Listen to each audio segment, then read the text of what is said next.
अंगुलीमाल।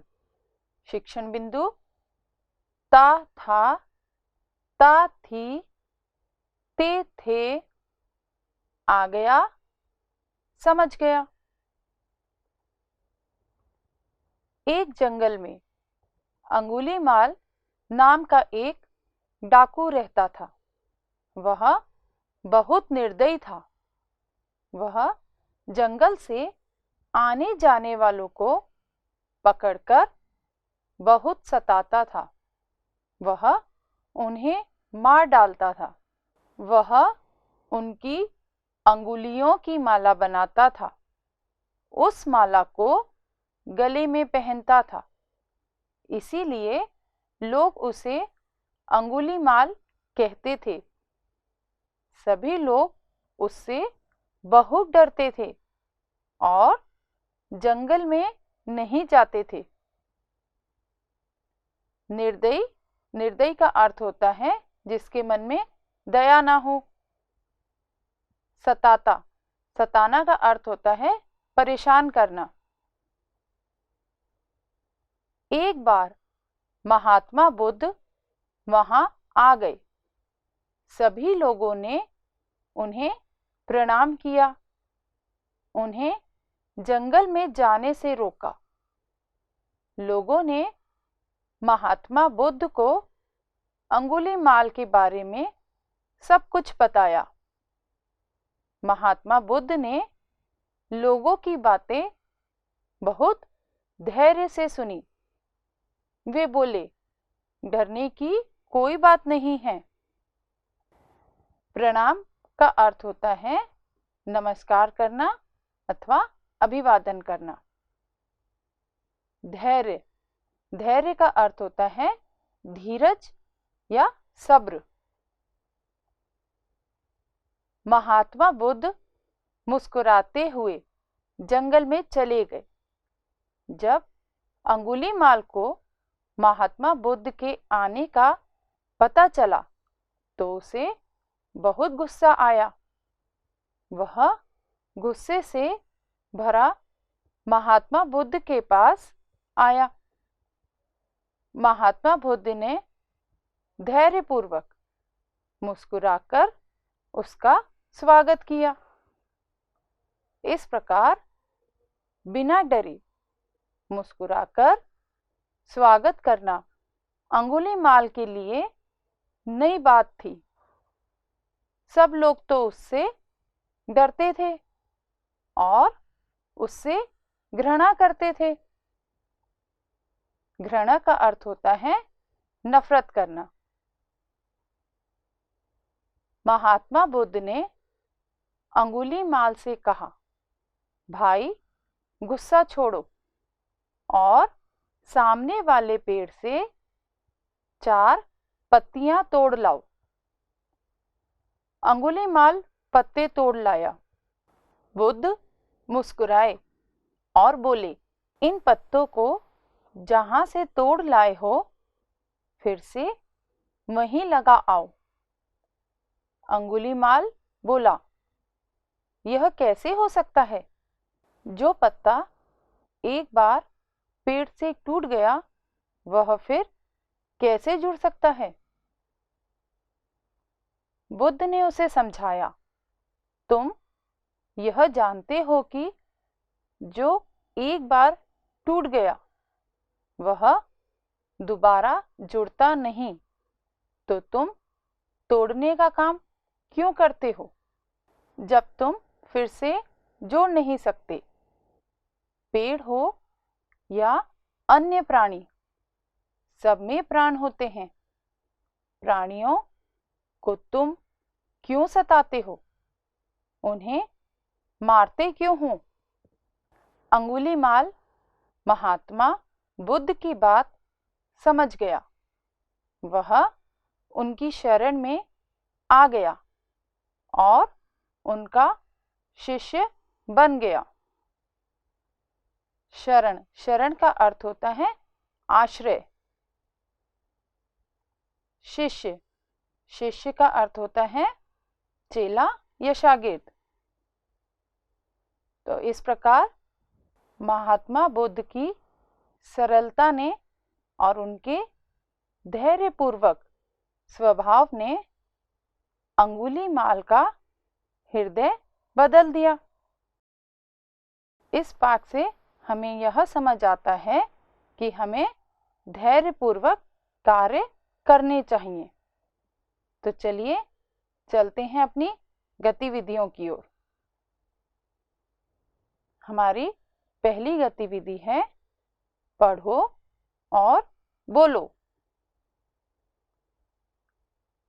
पहली पंक्ति के शब्द हैं गुस्सा, शरण, धैर्यपूर्वक, टूट, जाना, एक बार। हमारी अगली पंक्ति के शब्द हैं भगवान, बुद्ध, घृणा, शिष्य, मुस्कुराकर, जुड़। हमारी अगली पंक्ति के शब्द हैं जाना, दोबारा, सताना, धैर्य, स्वागत, इसलिए। हमारी अगली पंक्ति के शब्द हैं निर्दयी, डाकू, अंगुलियों की माला, बिना डरे, समझ जाना। हमारी अगली गतिविधि है नमूने के अनुसार वाक्य बदलो। यहाँ उदाहरण दिया है, पहले मैं गांव में रहता था। इस वाक्य को इस प्रकार बदलेंगे, अब मैं शहर में रहता हूँ। कोष्टक में सहायता के लिए शब्द दिया है, उसके अनुसार हम वाक्य को बदलेंगे। हमारा वाक्य है पहले राघवन फुटबॉल खेलता था। तो इस शब्द की सहायता से बताइए नया वाक्य क्या होगा। सहायता के लिए शब्द है क्रिकेट। शाबाश, अब राघवन क्रिकेट खेलता है। अगला वाक्य है पहले सुषमा गाना सीखती थी। सहायता के लिए शब्द है नृत्य। तो सोचिए और बताइए हमारा उत्तर क्या होगा। एकदम सही, अब सुषमा नृत्य सीखती है। अगला वाक्य है पहले वे चाय पीते थे। सहायता के लिए शब्द है दूध। तो सोचिए और बताइए इसका उत्तर क्या होगा। शाबाश, अब वे दूध पीते हैं। हमारा अगला वाक्य है पहले हम गांव के विद्यालय में पढ़ते थे। सहायता के लिए है जवाहर नवोदय विद्यालय। तो बताइए इसका उत्तर किस प्रकार होगा। शाबाश, अब हम जवाहर नवोदय विद्यालय में पढ़ते हैं। हमारी अगली गतिविधि है कोष्ठक में दी गई क्रियाओं से नमूने के अनुसार वाक्य पूरे करो। कोष्ठक में शब्द हैं हो गया, हो गई, बैठ गया, बैठ गए, रह गया, रह गए, रह गई। हमारा वाक्य इस प्रकार है, समझना, समझ गया, समझ गई। तो इन शब्दों को उपयोग करके वाक्य बनेगा, मैं आपकी बात समझ गया। हमारा पहला वाक्य है, मेरा काम पूरा। रिक्त स्थान पूरा कीजिए। बताइए कोष्टक में जो शब्द दिए हैं उसमें से हम कौन सा उपयोग करेंगे। हो गया, मेरा काम पूरा हो गया। अगला वाक्य है, तुम देर से आए, चाय खत्म। बताइए कौन सी क्रिया का उपयोग करके हम इस वाक्य को पूरा करेंगे। हो गई, तुम देर से आए, चाय खत्म हो गई। हमारा अगला वाक्य है, नौकर रास्ते में ही। रिक्त स्थान पूरा कीजिए। बताइए इस स्थान पे हम कौन सी क्रिया उपयोग करेंगे। रह गया, नौकर रास्ते में ही रह गया।